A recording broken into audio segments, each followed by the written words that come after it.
Hey everybody, trust you are well. I want to talk to you a little bit today about the danger of a common narrative.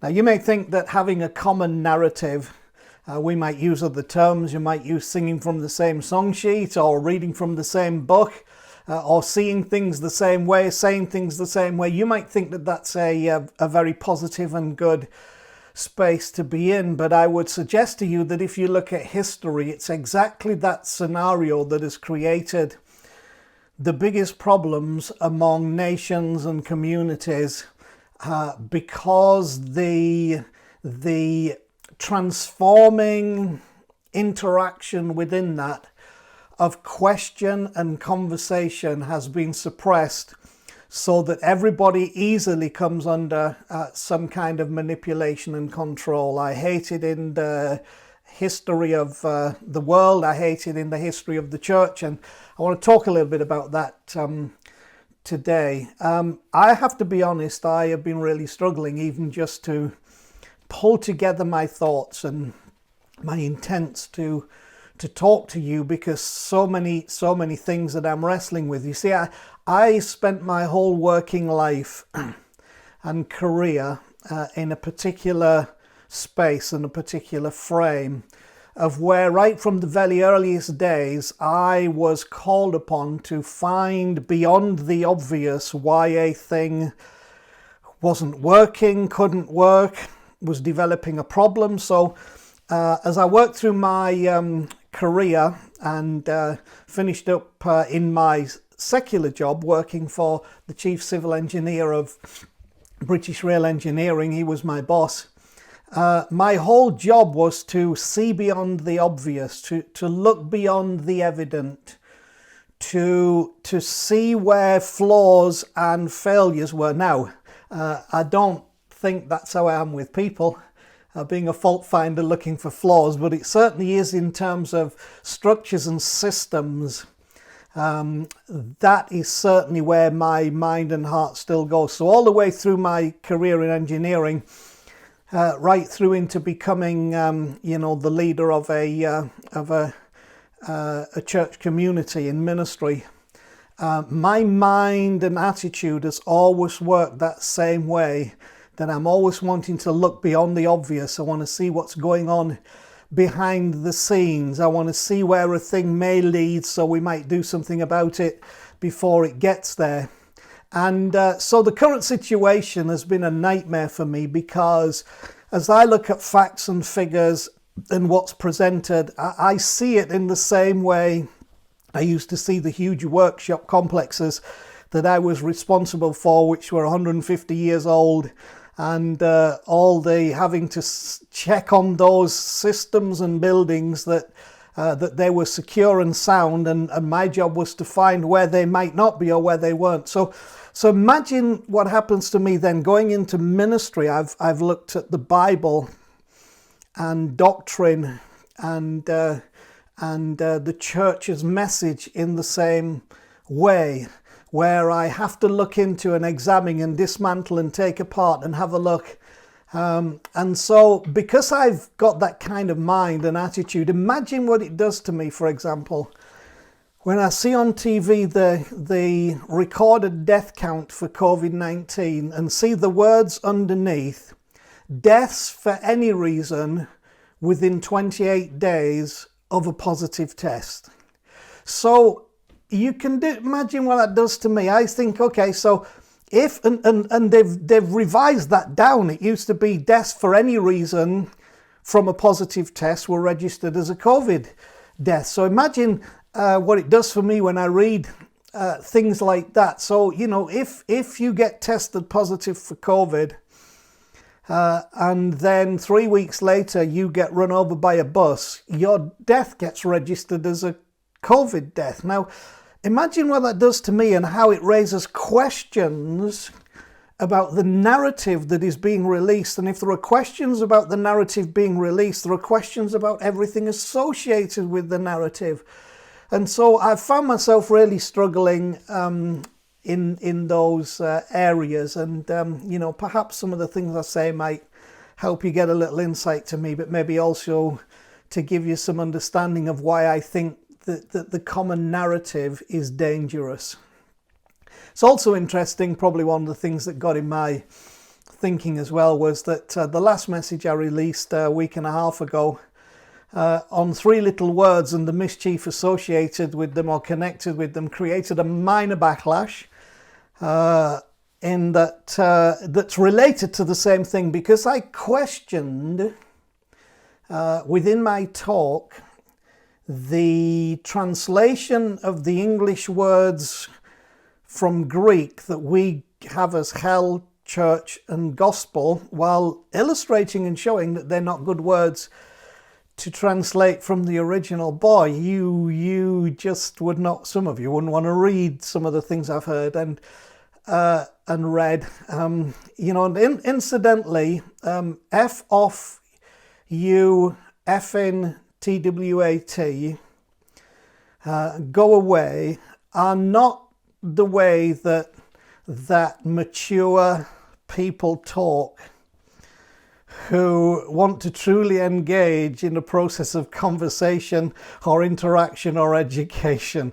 But that's the kind of thing that I've had to deal with in the last week. So it's been fun and also interesting to try and respond in loving and kind ways that help people into that truth. During that, I came across something that I think is worth sharing. It's a poem by a guy called Sam Walter Foss, who lived from 1858 to 1911, so it dates back there, and it's called The Calf Path. So let me read it to you. One day through the primeval wood, a calf walked home, as good calves should, but made a trail all bent askew, a crooked trail, as all calves do. Since then 300 years have fled, and I infer the calf is dead, but still he left behind his trail, and thereby hangs my moral tale. The trail was taken up next day by a lone dog that passed that way, and then a wise bellwether sheep pursued the trail o'er vale and steep, and drew the flock behind him too, as good bellwethers always do. And from that day o'er hill and glade, through those old woods a path was made, and many men wound in and out, and dodged and turned and bent about, and uttered words of righteous wrath, because 'twas such a crooked path. But still they followed, do not laugh, the first migration of that calf, and through this winding wood way stalked, because he wobbled when he walked. This forest path became a lane, that bent and turned again. This crooked lane became a road, where many a poor horse with his load toiled on beneath the burning sun, and travelled some 3 miles in one, and thus a century and a half they trod the footsteps of that calf. The years passed on in swiftness fleet. The road became a village street, and this before men were aware, a city's crowded thoroughfare, and soon the central street was this of a renowned metropolis. And men 2 centuries and a half trod in the footsteps of that calf. Each day 100,000 rout followed that zigzag calf about, and o'er his crooked journey went the traffic of a continent. 100,000 men were led by one calf near 3 centuries dead. They follow still his crooked way, and lose 100 years a day, for thus such reverence is lent to well-established precedent. A moral lesson this might teach, were I ordained and called to preach, for men are prone to go it blind along the calf paths of the mind, and work away from sun to do what other men have done. They follow in the beaten track, and out and in and forth and back, and still their devious course pursue to keep the path that others do. They keep the path a sacred groove, along which all their lives they move. But how the wise old wood gods laugh! We saw the first primeval calf. Ah, many things this tale might teach, but I am not ordained to preach. Well, the last bit's not true, because I am ordained to preach. But what a great poems. It's so easy to get trapped in ways of thinking which have been created by and adopted from information that if we just stopped and thought about its source and origins, we would not embrace with the same confidence and arrogance. As I listened or read those comments about my talk last week, I had one thing going through my mind: if only they'd listened. It was very obvious, very evident, that the majority of those who were expressing themselves in such eloquent French had never even bothered to take the time to listen to the talk. They had seen just the statement about mischief or just the statement about the words, and then felt obliged and qualified to comment on the subject matter. And, well, comment on the subject matter would be a very generous way. To abuse the vehicle of the subject matter without ever taking the time to truly look into the thing and to listen. Listen, one of the great problems, that's no pun intended, listen. One of the great problems is that we do not listen closely enough. You know, Jesus himself said, having ears, you do not hear, and having eyes, you do not see. And he said, one of the reasons is that you've done that to yourself, because if you were to see beyond the common, if you were to hear beyond the common, then he said you might be converted. You might have to change. You might have to accept and embrace something different to the common view.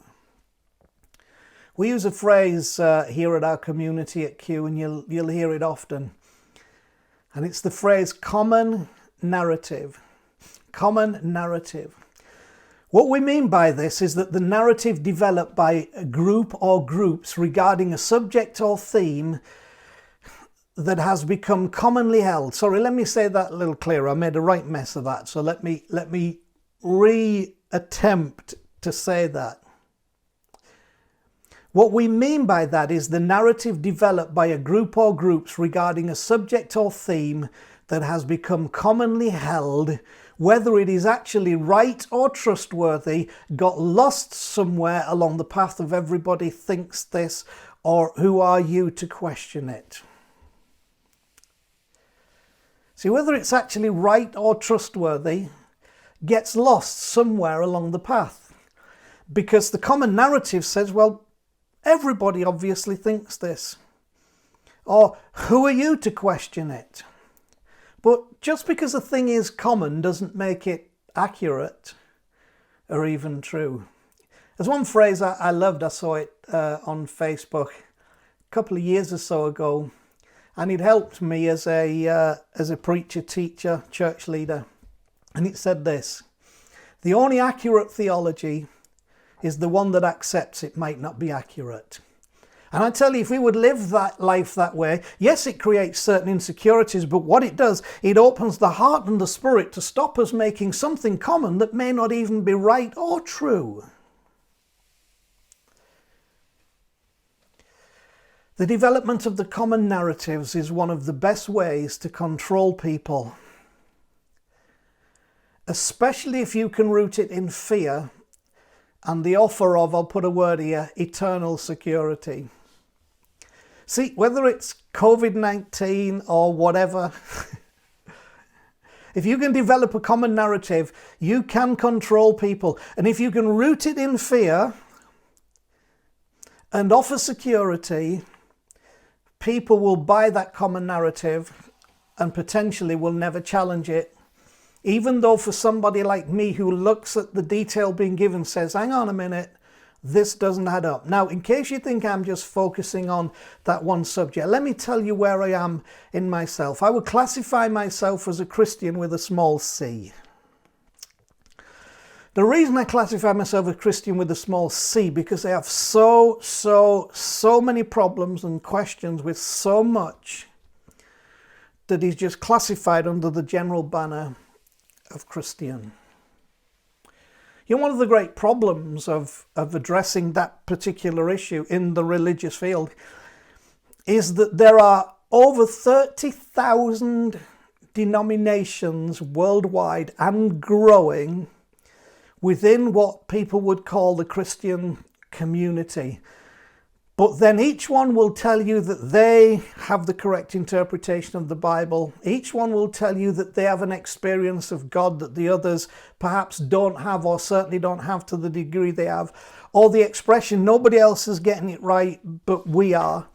And I struggle with that because, when people will say, one of the common phrases where I was raised around, the Bible clearly says, well, 30,000 plus denominations are good evidence that the Bible doesn't clearly say, because if it was, there wouldn't be all the arguments and confusion where we're just going to create our own denomination.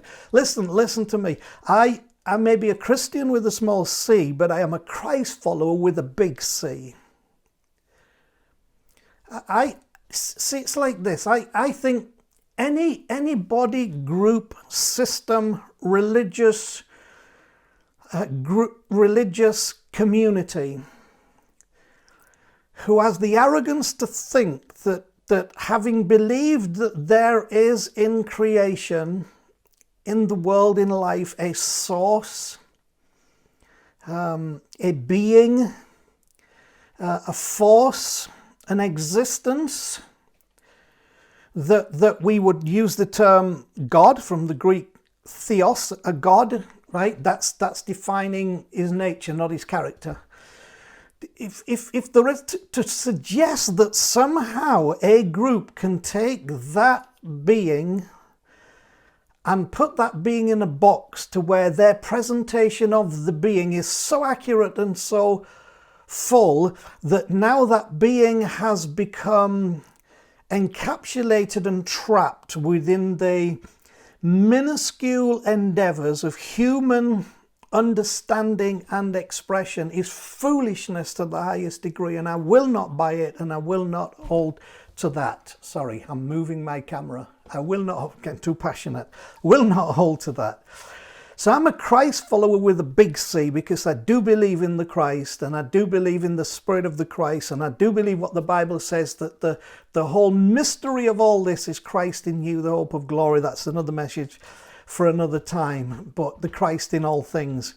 But what I'm trying to get through to you is that in my own field, the common narrative has been developed to control people, rooted in the same thing I've talked about with what governments know you can use. Political systems know you can use this.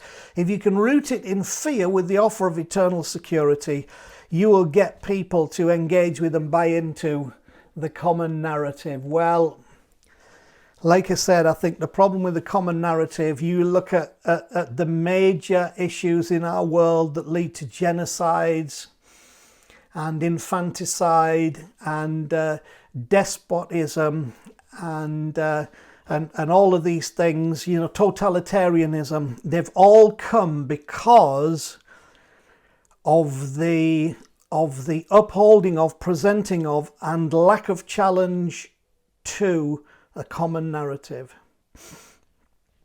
Then people will mostly, in that situation, defend the dogma rather than question the information. So if I can get you to accept a common narrative, you'll defend that dogma rather than question the information. Oh, in my field, that's so common. And it's happening right now. Even, do I think coronavirus is real? Do I think it's a serious issue? Am I saddened, deeply saddened by what it is creating in our world and the deaths that align with it? Yes, of course I care about all that. I am not an anti-vaxxer. I am not a conspiracy theorist. I am not a denier. But when you get to this position of where common narrative have taken over or been pushed, people mostly defend the dogma rather than question the information. And that, my friends, is not healthy. Especially if the word experts is thrown in there. People throw in so you're going against the experts. Or the, what makes you an expert, etc. Well, listen, it's not for everybody to throw around their qualifications, because I'll tell you what, I have qualifications. I'm not going to throw them around because many people are educated beyond their intelligence. There is such a thing as intelligence to go with education, and that's what produces wisdom.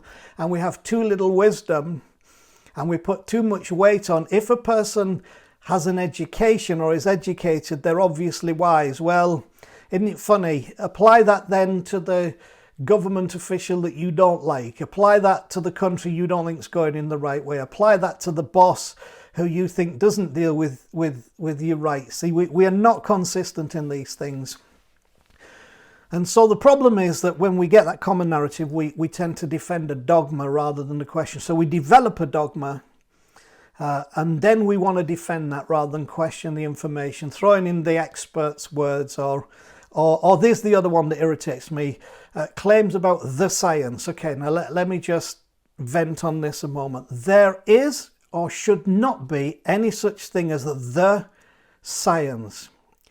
Once a thing has become the science, and you and I have been hearing it in this crisis all the time about we're just following the science. Well, the science would mean that everybody who engages in the discipline of science has come to exactly the same conclusion as those you are proposing, and that because of that we have the science. Well, I would tell you, once we get the science, we have no science.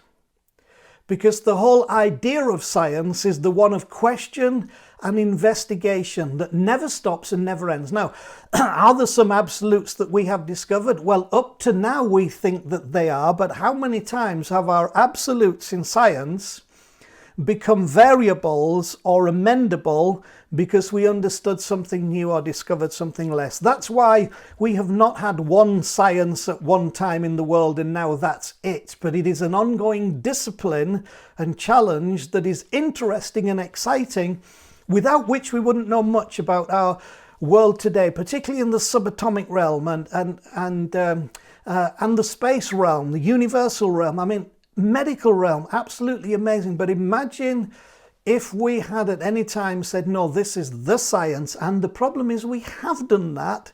And because of it, we have closed ourselves off for years to what could have happened sooner, because we had a dogma, right? Rather than a question of the information.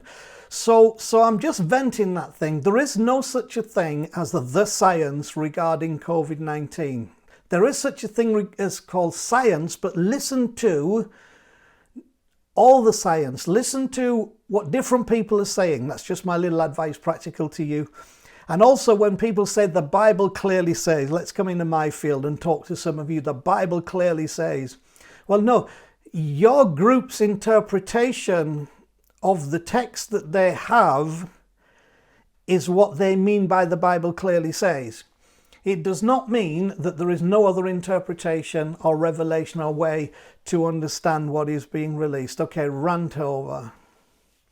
See, the problem is most of us have actually, either consciously or subconsciously, we have been trained to defend a dogma, not engage a conversation. So, I'm not being critical of you or anyone I'm talking to today. I'm not trying to be judgmental. I'm just saying that all of us, me also, we've been trained to defend a dogma and not engage a conversation. So it means that we're actually not very good at having sensible and meaningful conversation. Listen, just spend 5 minutes on social media and you will see how, whether it's a Christian, a Muslim, a right wing, a left wing, a conservative, a liberal, a socialist, a communist, a Methodist, a Baptist, Pentecostal, all of those groups in, out.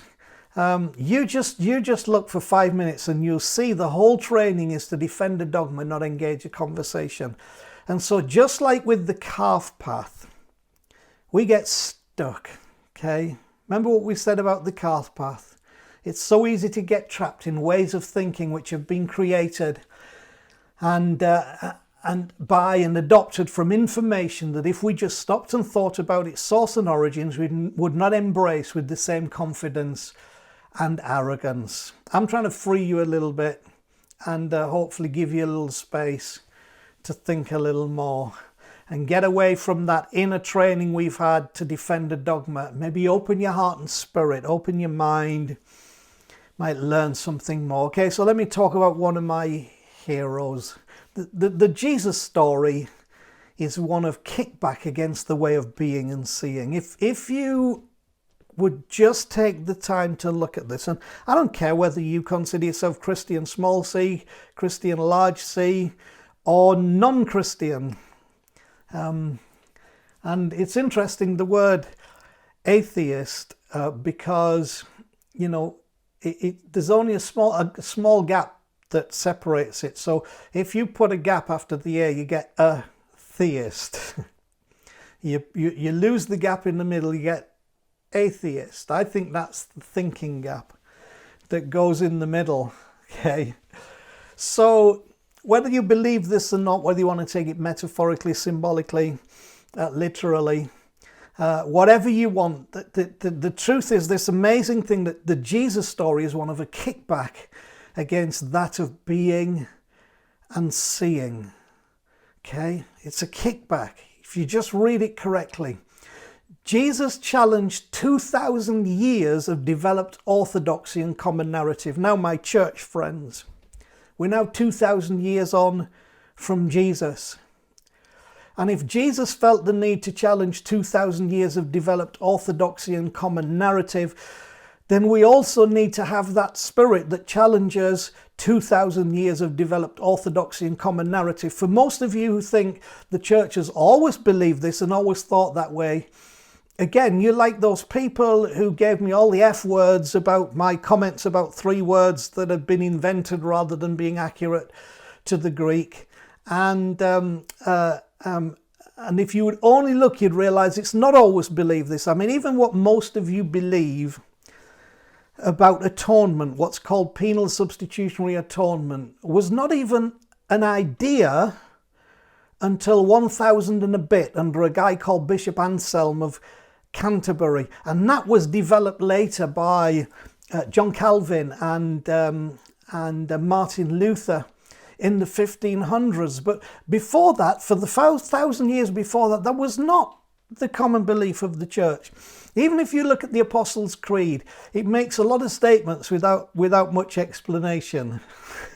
So I'm not keeping getting into that. And that doesn't mean I don't believe it. It means that just like the path, if we follow the calf path, we will waste time and energy and life, and we will begin to build cities on tracks that were created by calves, just trying to get somewhere that they were supposed to be. For those of you, for example, in America or Australia, parts of Australia, who've had the opportunity to build your cities on a grid system, listen, ancient countries, like you find in Europe and other places, it was the calf track that created the farm track, that created the village path, that created the city street, which is why our towns and cities are so windy and so difficult to get around, because you can't tell anybody just go north for 2 blocks and then turn west and it's on your left. We can't do that. Why?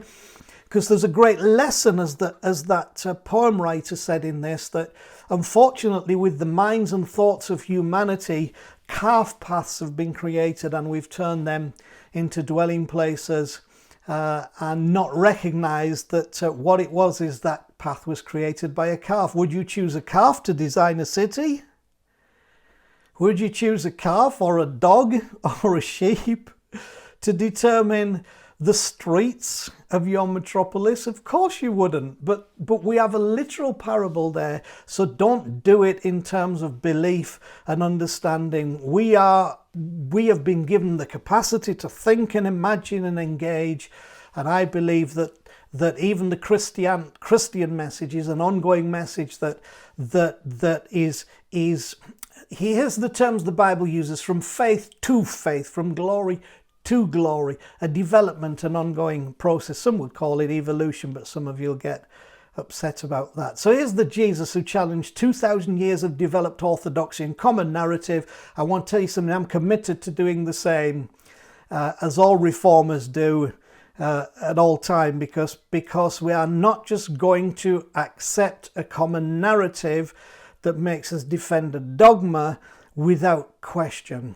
See, Jesus kept saying to the people, these guys, and they called the scribes and Pharisees and teachers of the law.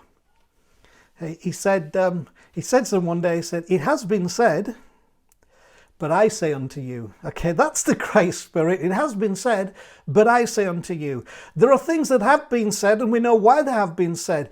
But now there's something new that needs to be said from where we've moved on the journey. It's also blatantly evident when you look at this story that Jesus, did not come to start another religion. I think he more came to challenge the narrative that had become common about a revelation that should have been life-changing, but that now become one that was destructive and controlling and manipulative, and not in any way what was intended. And maybe that's another conversation for another day. He challenged them when they said from their Jewish roots, Abraham is our father, and we have Moses, as our patriarch. And I love it. Jesus says, Abraham is your father, Moses is your patriarch. In fact, I'll tell you who's your father. The devil's your father. No, that does not imply that I believe in a literal or physical being called the devil, wherever you sit on that. But the terminology would have certainly driven home the message then. Listen, you think Abraham's your father, the devil's your father. In other words, you have got a degree in missing the point, people. And you have created a common narrative that you now manipulate and control with. But I'm telling you, it needs to stop, because the conversation now needs to open up to become a new one, an open one that is based in a resurrection, a death and a resurrection. So one other thing that he said, and then I'll shut up, because I think I've unloaded most of what I wanted to say. Jesus said these incredibly wise words. One day he said, no man, I guess no woman, no person, puts new wine into old wineskins. So in the cultural understanding of the day, wine was kept in goat skins, and those goat skins were very useful because the wine would ferment within the skin, and because the skin was fresh, the skin would expand with the wine as the internal pressure of this living thing pressed against the sides, it would stretch to accommodate the movement. Wonderful picture of how we should be with new information and new understanding, new revelation. But he said, look, no sane person, and listen, what I've learned in church life, being there all of my life, that being bright has not always been one of the attributes of leadership. Because Jesus said, look, nobody should put new wine in an old wineskin. And what has the church been guilty of doing for most of its existence, from where we've understood its development? Trying to put new wine, new life, something that's growing and moving and developing and fermenting in an old wineskin, in an old structure, in an old mindset, in a common narrative. And he said, what happens is you'll burst the skin, and then you lose both the skin and the wine. And I would say, actually, when you get past the painted picture, the church is actually in crisis. And I think religious thinking can be as well, and lots of things anyway. So, my challenge to you is be open to new wine. New wine ferments, new ideas ferment, new information ferments. And if you're not going to split and fall apart and lose it all, you need a new wineskin. I think that's a lot of what this term salvation is about. It's what this transformation is about, being a soft, supple person in which truth can be absorbed in a way that as that truth ferments and as that truth expands and grows, we grow with it. Okay? So last thing, be a pilgrim. Now, the problem is the word pilgrim has been so associated with religious people and religious journey, and that's a little unfortunate, really. And also within newer traditions, for example, of the church, it's been associated with old traditions within the church of people doing crazy things like, walking up steps on their knees, or, walking 1,000 miles with no shoes on over sharp rocks, that kind of nonsense. But listen to this, just try and absorb this, and I think it will help you. A pilgrimage is a journey, often into an unknown or foreign place, where a person goes in search of a new or expanded meaning about their self, others, nature, or a higher good. Through the experience, it can lead to a personal transformation, after which the pilgrim returns to their daily life. Or maybe it would be better to say that pilgrimage is to be the driver of our daily life. Beware the common narrative. I love you. I'll catch you again later.